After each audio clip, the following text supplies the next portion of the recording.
Saya mengucapkan 2 kalimat syahadat karena saya disuruh oleh seorang yang namanya Yeshua HaMashiach, namanya Jesus. Dan saya bersyukur ketika saya diperhadapkan kepada saat saya bertemu dan jatuh cinta kepada seorang yang namanya Rasulullah Sayyidina wa Maulana Habibullah wa Nabiullah Muhammad sallallahu alaihi wasallam, yang memperkenalkan Jesus. Sekali lagi, ketika saya lahir, saya tidak berada dalam keadaan Islam. Saya lahir dalam keluarga dan yang menjadikan saya seorang yang beriman Kristen Protestan. Tapi ketika saya 2007, 2008 berada di satu kota, di satu tempat yang di Timur Tengah, yang sekarang kita kenal dengan daerah Palestina atau negara Israel yang tidak diakui itu. Pada suatu saat saya diberikan kesempatan oleh Allah Subhanahu wa taala untuk menikmati suatu pengajaran tentang agama saya yang dulu di tempat di mana Tuhan saya lahir. Asik ya. Ini asik nih. Saya mendapatkan pelajaran tentang agama saya dulu Ustaz, itu di tempat di mana Tuhan yang saya sembah lahir. Asik gak? Tempat lahirnya Tuhan, saya belajar tentang agama itu di situ. Jadi dari pusatnya. Balik ke Indonesia, syahadat langsung. Maka itu nggak ada lagi program itu sekarang. Sudah diberhentikan. Bahaya kalau makin banyak orang yang belajar tentang agama tersebut, agama saudara kita yang aku hormati dan aku sayangi di Republik Indonesia ini, itu mendapatkan lagi pola pembelajaran beasiswa ke sana, lalu belajar lagi.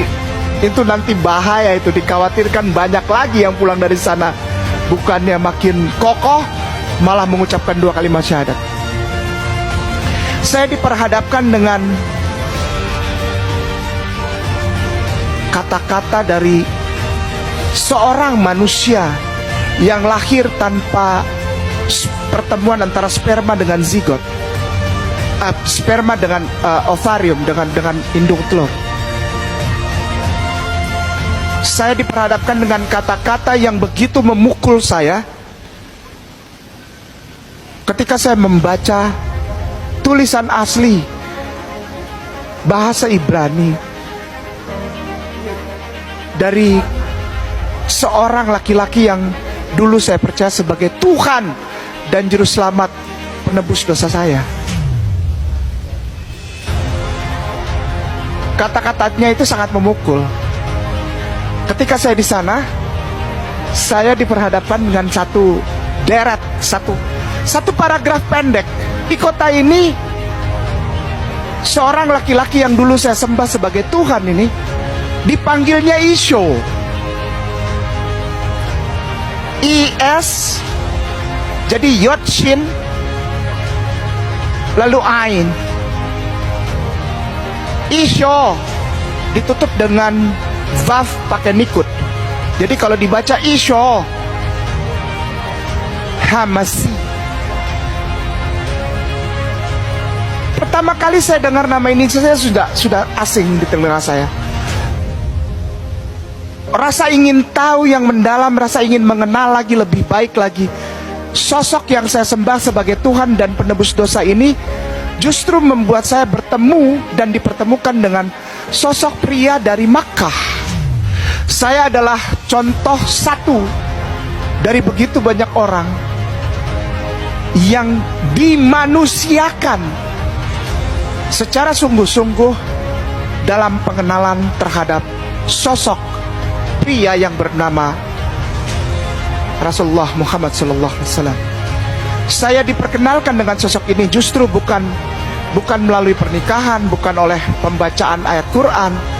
Misalnya saya baca-baca terjemahan buku-buku perbandingan agama, atau sama sekali tidak. Atau percakapan saya dengan orang Islam, sama sekali tidak, Ustaz. Sama sekali tidak. Ini saya ngomong di masjid baru habis sholat zuhur.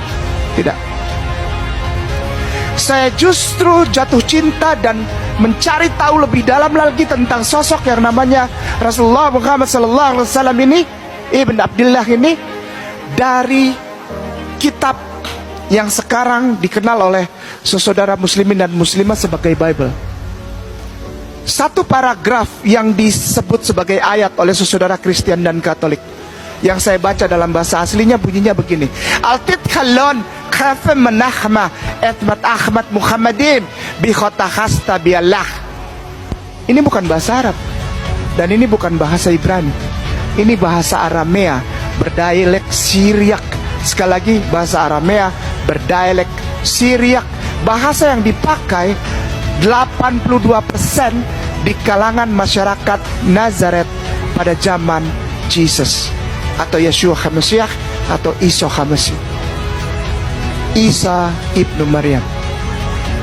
Bahasanya ini bukan bahasa Arab, bukan bahasa Ibrani, tapi masih dalam rumpun bahasa Semitik, namanya bahasa Aramea berdialek Syriak.